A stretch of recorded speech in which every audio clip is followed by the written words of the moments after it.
Hello, this is Tony Heller from RealClimateScience.com, the climate guy setting the record straight about climate.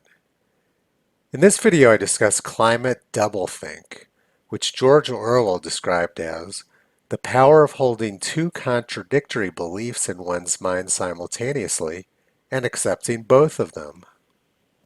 We see wildly irrational and self-contradictory claims from climate alarmists just about every day.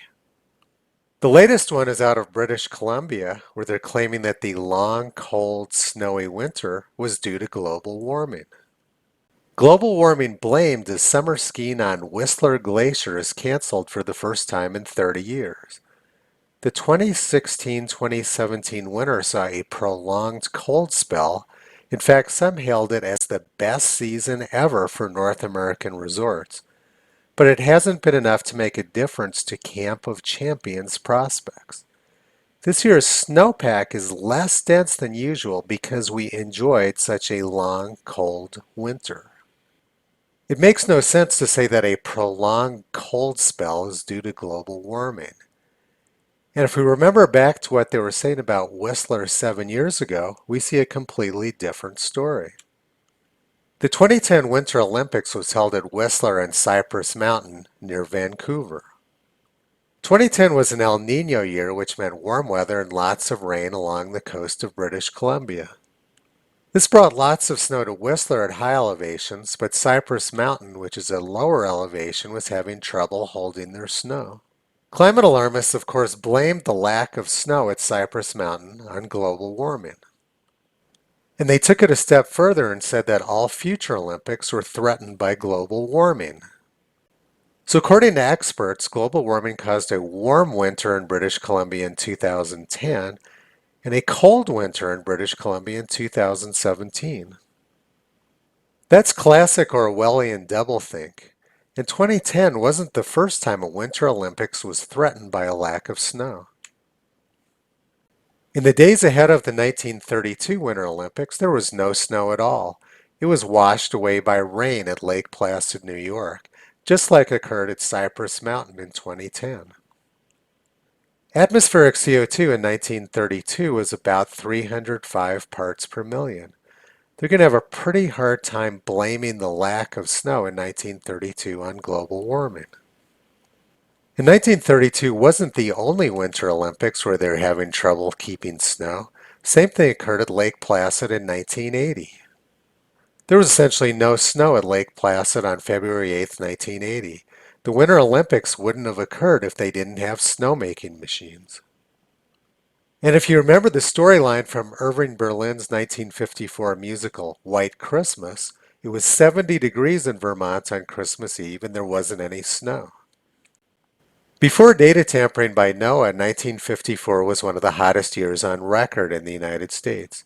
But let's go back and look at 1932 again for a minute.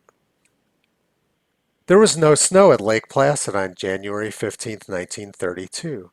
But something else happened that day. Los Angeles had their first ever snowfall. So it was very warm in the east and very cold in the west on that date. Now let's go back to the original claim that global warming is ruining summer skiing by making winters too cold.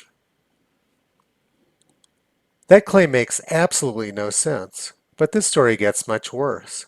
Some of the ski areas in California are planning on staying open all summer because they had so much snow, and Bloomberg is blaming it on climate change. So a cold, snowy winter is blamed on global warming, and the claimed effects are a lack of summer skiing in British Columbia and great summer skiing in California. This is beyond nutty. They've gone beyond doublespeak and they're into triplespeak. I'm not done yet though. This story continues to degrade. These people are completely insane. January and February were very warm in the east and very cold in the west, just like in the winter of 1932. Climate experts, of course, blamed the same pattern in 2017, which occurred in 1932, on climate change. They said, this is not how February is supposed to feel. They declared winter to be over and said it was your fault for driving your SUV. But a few days later, it turned cold in the east, and the cherry blossoms at Washington, D.C. ended up freezing. After climate experts declared winter over in the east, they ended up having a very cold, wet spring.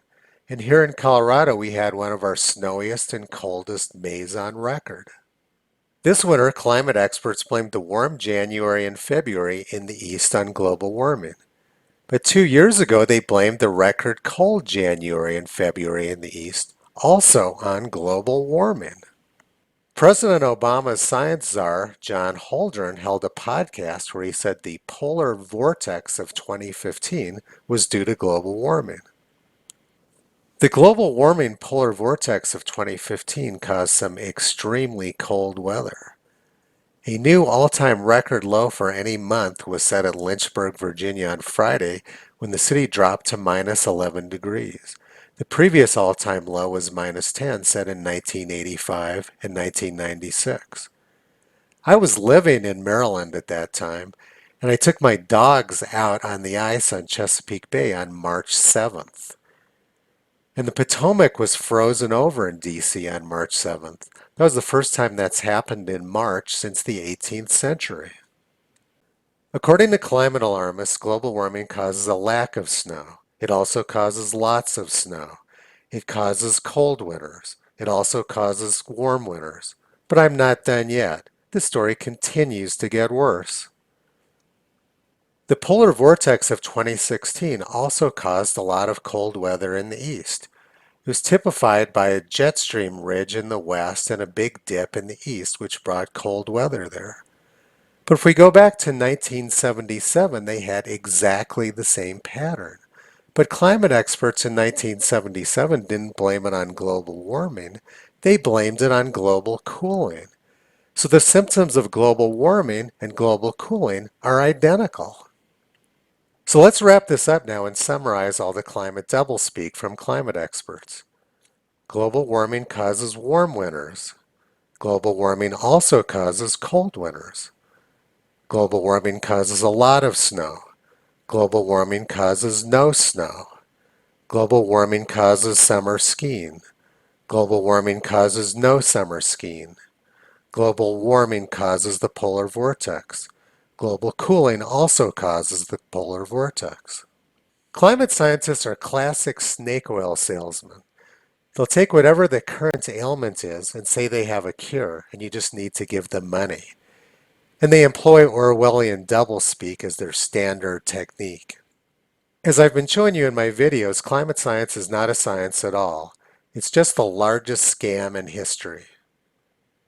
Visit Toto on the web at realclimatescience.com. He's been pulling back the curtain on junk science for a long time.